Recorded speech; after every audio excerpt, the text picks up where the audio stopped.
Hi, everybody. Hey, Glenn. Hello, Glenn. Hello, Glenn. Good afternoon, all. You start. Hey, Matt. Hey, Matt. Matt? You can start. Okay, so we're going to start the meeting. This is our February 28th meeting, 2022.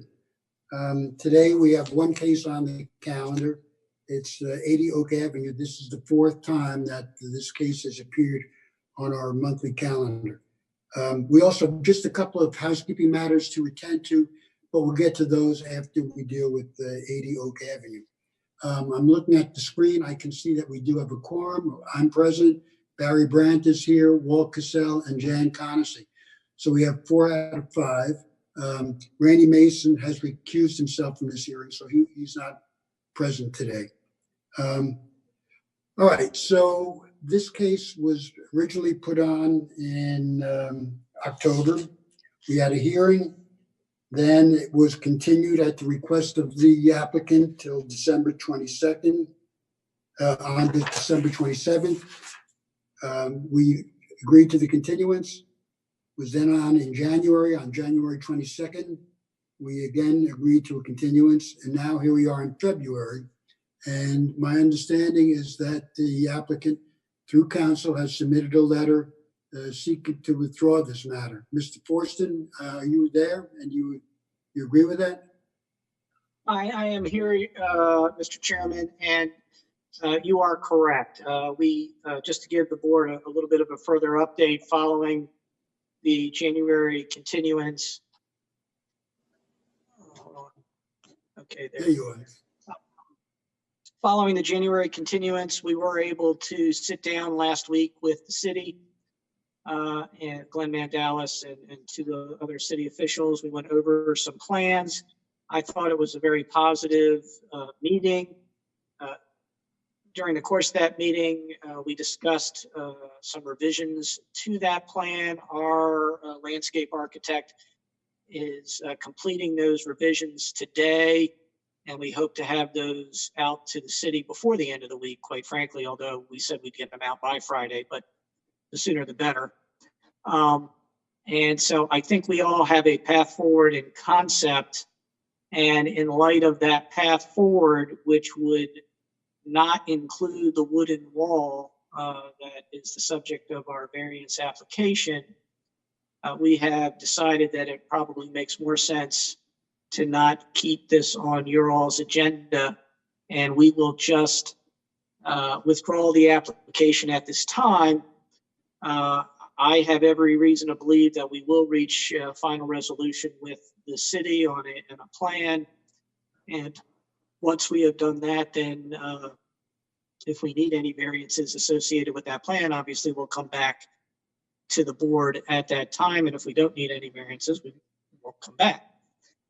But that's where we are. And so rather than continue to take your all's time up, we thought it better just to withdraw the application, and that's what we're asking to do. The city does not object, and I think Glenn Mandalis is on this call somewhere, and he can confirm that. But the letter that I sent you was reviewed by the city before I sent it, and so they agree with what it says. Glenn, you agree with that? Thank you, Mr. Chair. We did meet and we were encouraged during that meeting as to the outcome and the path forward. I've expressed to Mr. Forston that this has lingered for a while, so we don't want it to be open-ended. We have every expectation and hope that this will be in a position to be, if it needs a variance, it'll be back on your agenda in April for final resolution of all of this. I didn't see the final letter that was sent, but we don't object to the course that Mr. Forston has laid out. Okay. Do any members say, For the record, Glenn, I made all the edits that you suggested. Oh, thank you. Okay. Anybody have any questions? Jan, I see that you have your hand raised. You need to turn your microphone on, Jan. You got it now. Oh, no, you just turned it.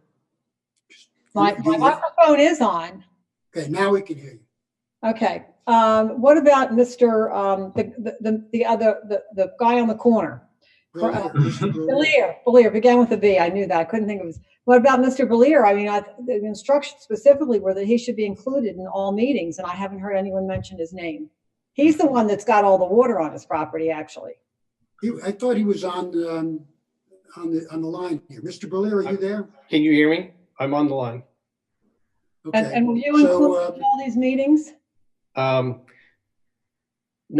I was out of the country for the last few days. Mr. Forston sent me an email late last Thursday, I believe, telling me that he was interested in discussing this, but I was not aware that he had actually met with the city. I've never seen plans detailing the mitigation of the drainage problems I've got, and I really don't know where I stand today. Mr. Belier, I'm going on to season 3. Can you hear me? Breaking up.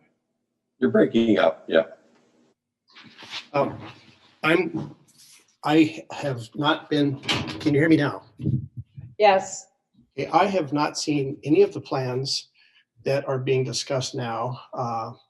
I was never told of any of the meetings except after the fact.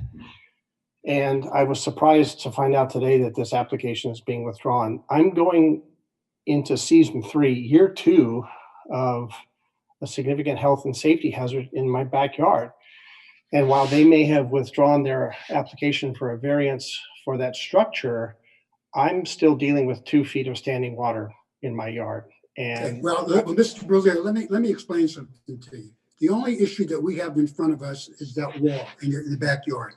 To the extent that wall caused a problem or caused part of the problem, we're only concerned with the wall. If there's some other issue between you and your neighbor, that's between you and your neighbor. So here's the question. Let me finish, Mr. Sure.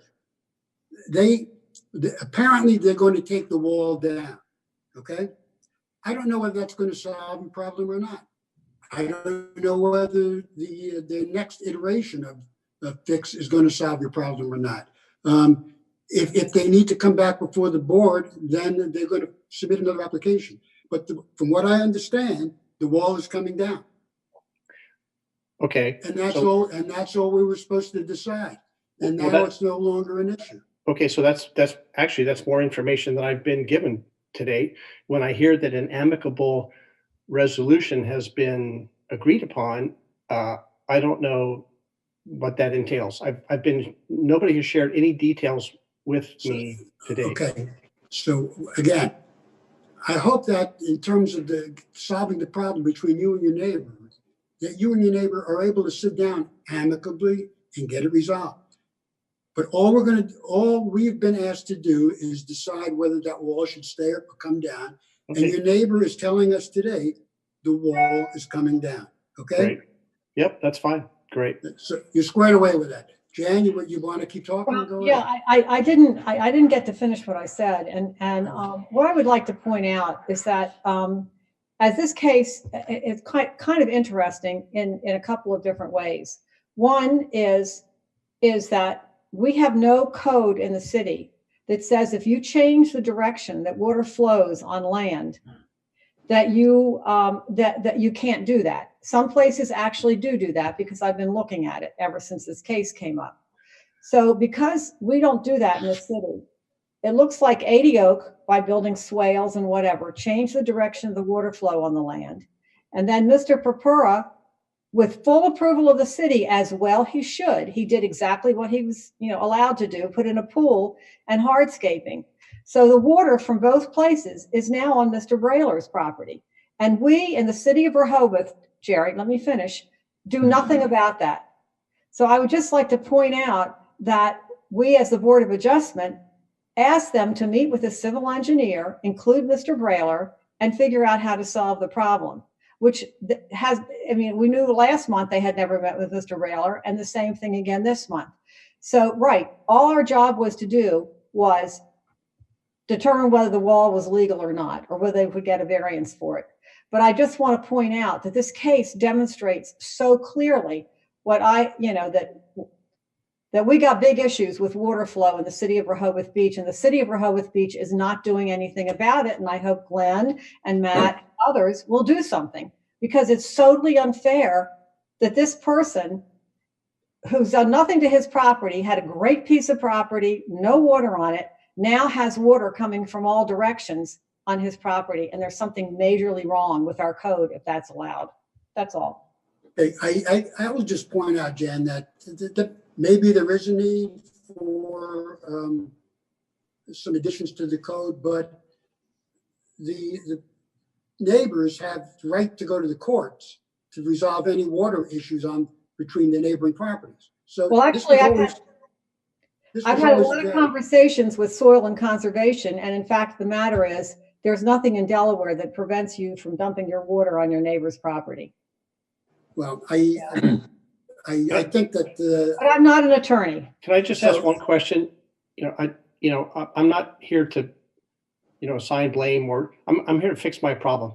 I've been working on this for 3 years. I know this is not a Board of Adjustment issue, but I feel like I'm not getting the constituent services that I need. Nobody in the city that I've discussed this with has shown a willingness to work with me to get this problem fixed. I can go down a list. I've spent thousands of dollars already, discussed this issue with numerous city officials, hired outside consultants, including the one that Mr. Forston hired for his clients, and nobody has been able to work with me to get this problem fixed. It's a health and safety issue, not just for me, but from our neighbors and the whole city. Mr. Belier, what do you think that we're doing here today? I mean, we are here. I'm asking for help. You guys are city officials, and we're trying to help. And this issue, I think, as I said recently, I think it's a neighbor dispute, but we got it as a variance request to that wall. It sounds like the wall is coming down, and we try to set up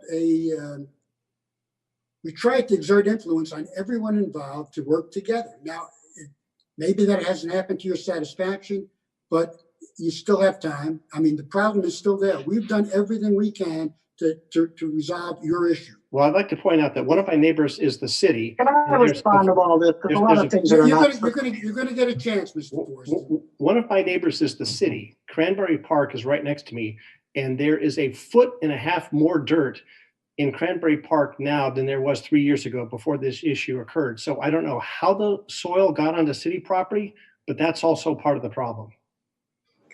Mr. Forston. Well, I just want to respond to a couple of things that were said, because quite frankly, they're not true. When the OD Oak property was improved, a very detailed stormwater management plan was provided as part of that. And this amount of stormwater flow pursuant to that plan, which was reviewed and approved by the city, did not increase water runoff to Mr. Broglier's property. So I would just want to take that off the table. That has nothing to do with what's happening here. And my clients, I think, have been unfairly attacked and blamed. By the way, nobody's brought up the fact that Mr. Broglier himself put a pool in his backyard and increased the hardscape in his backyard after he bought the property. 8 years ago. We've got a bunch of different competing interests here, in the sense that I know that Mr. Broglier was present at the property when the landscape architect and the contractor were out looking at the problem, and they met with him, and Mr. Broglier provided to us some helpful documentation and email communications he had previously had with the city. We had a plan developed and prepared. I reached out to Mr. Broglier, but he was, as he said, leaving the country. I went ahead in the interest of time and met with the city. No work is going to be done with respect to Mr. Broglier's property unless and until he signs off on it. So, my clients have been footing the bill here for some designs and plans that are going to directly benefit Mr. Broglier. Their property did not cause the runoff that he is now experiencing. And again, on the timing issue, again, I want to be clear. That wooden wall was only built after drainage problem started that I'll say was caused by Mr. Barlier. Now, we don't have to get into any of that because I think we're on a good path right now. And I think if the plan that's been designed is implemented, it should alleviate Mr. Barlier's concerns. Doesn't really solve my client's problem. We're still going to need something, I think, in that area to hold the soil up because of the erosion that occurred. But we'll know that for sure, you know, in the next week or two. But in any event, we're trying to move forward. I'm going to tell you, I don't appreciate all these recriminations because a lot of them aren't true and they're not helpful. Our goal here, in accordance with the direction that the board gave, is to kind of come up as best we can with a global solution. And that's what we're doing. And those things, for better or worse, take a little bit of time. But we're gonna, you know, we're getting a revised plan in light of comments that the city gave us. We'll get those to the city. We'll get them to Mr. Barlier. And, you know, my goal here is to get these problems eliminated. But casting stones doesn't help anybody. Can I ask you a question here? I'll recognize people who want to speak. Barry, do you want to say something? Yeah, yes, please. Thank you, Mr. Capone. As far as the plan, allude to it. Does it fix Mr. Barlier's issue, or is it only removing the wall? No, let me describe what it's going to. If I sent you a picture, because a picture is worth 1,000 words, Mr. Barlier is correct. His problem right now is basically he has a small stormwater detention basin, if you will, a small pond in the back of his yard, because the property to the north, which is Mr. Purpura, is higher than his.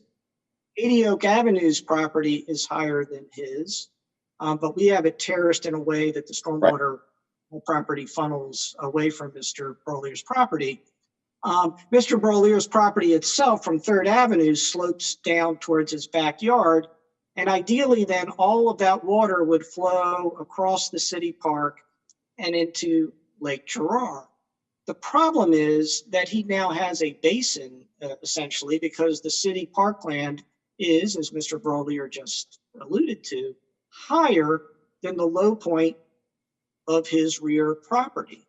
So as part of solving this problem, and you're going to have to fill in that basin and create a slope that moves across the rear of Mr. Barlier's property, so it handles the property to the north, across his property to the city park property, and then channel the water there. So a little bit, and I'm not an engineer, so I may not be using, I'll say, engineering terms, but a channel gets built that then directs that water towards Lake Gerard so that all the water is going to flow and keep flowing and not be impeded by the fact that the city parkland is now a little bit higher than Mr. Barlier's property.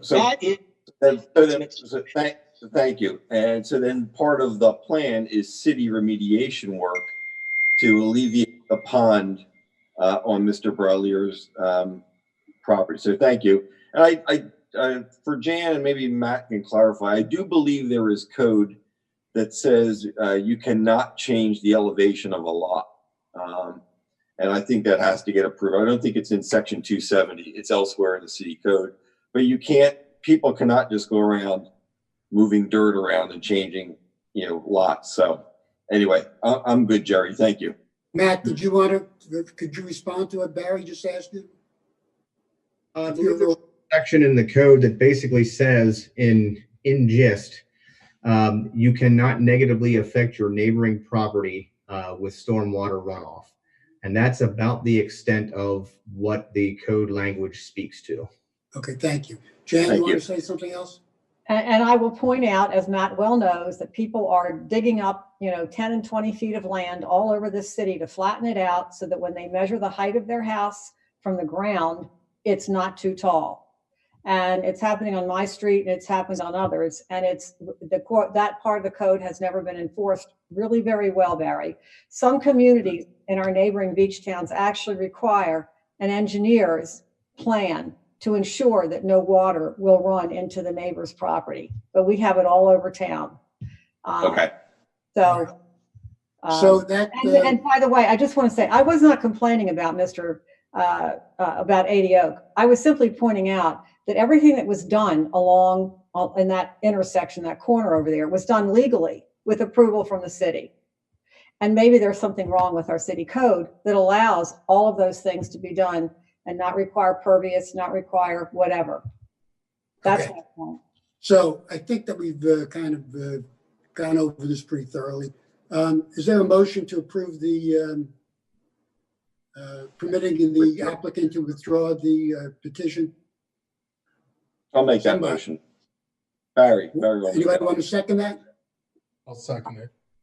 Okay, so Barry made the motion, Walt seconded it. We're to allow the applicant to withdraw the variance request. All those in favor signify by saying aye. Aye. Okay, so it's unanimous. The application is withdrawn. So that concludes the hearing on 80 Oak Avenue. Thank Yes, you, Mr. Chairman. We will be reaching out to Mr. Barlier and the city here in the next couple of days once those plan revisions are ready to show folks. And Mr. Barlier, I do have your email, I do have your phone number, so I will be in touch with you as soon as those plan revisions are ready. okay. So we're moving on now to our housekeeping matters. The next item that I have on my calendar is we have to approve two sets of minutes. The minutes of November 22nd, 2021. Has everyone had a chance to review those minutes? Yes, Yes. Okay. Is there a motion to accept those minutes? Mr. Chairman, I'll make the First a question. Who's asking the question? Barry? Okay. Mr. Brandt. Barry, I must not be on your camera, Jerry. Barry is asking the question to Ann. We received an update. We do not do red lines. So in summary, quickly, the change, if you might, what was the error in the first version? Walt Castle had pointed out to me that when y'all were taking a vote, I had listed one of the other members when it should have been his name. That's the only thing that was changed. Thank you. Okay. All those in favor, Aye. say aye. Aye. Okay, it's unanimous. Next item is the approval of the minutes of January 24th, 2022. Have we all had a chance to review those minutes? yes. Yes. Okay, is there a motion to accept those minutes? I'll make the motion. Second? Barry, you seconding it? I know I was absent, Jerry, so I Jan, should you not. seconding it, Jan? Second it. Okay, all those in favor signify by saying aye. Aye. Aye. Okay, it passes unanimously. All right, so we're almost done for today. The next and last thing is we got a notice from the mayor advising that going forward, we're going to be having, we're back to in-house live meetings. I just want to make sure that we all understand what our obligations are with the live meetings. So maybe Glenn and Fred, you guys can help us out here with this. If we have to have a live meeting, suppose a member wants to participate by video. What are the requirements for that? Well, that's a subject, I think, so long as the city has a policy to allow it under changes to the Freedom of Information Act that are a couple years old now, I think, they can be permitted to participate virtually, whether they be a member or a member of the public, depending upon the policy adopted by the city for the board. Glenn? Sure. Thank you, Mr. Chair. My understanding is that the city's policy is that there will be no virtual meetings. The statute does require that a municipality provide a reasonable accommodation for somebody who has mobility problems that prevent them from being in the meeting room. But as I understand it, when we go back to in-person meetings, there's not a virtual option. Okay, so suppose someone needed to be out of town on the date of a hearing and did want to participate virtually. Could Is it possible that notice could be provided and arrangements made for virtual participation? Mm-mm. Well, it's possible and legal, but I think the city's policy prevents it. So All I, right. yeah. So what you're telling me then, and telling all of us, is that if, in order to participate, you're going to have to be here in person. That's right. Okay. We're all clear on that then. And do we have anything in the queue for next month? Yes, Chair, we do. I already have 2 applications for variances. Okay. All right, so it sounds like we have some business next month, and that's all I wanted to talk about today. Anybody have anything else they want to discuss? No? Is there a motion to adjourn? Somebody. I'll make the motion to adjourn. Dan. And Barry, you second the motion. All those in favor Yes. say aye. Aye. Aye. It's unanimous. We stand in, we're adjourned. Thank you very much, everybody. Have a good day.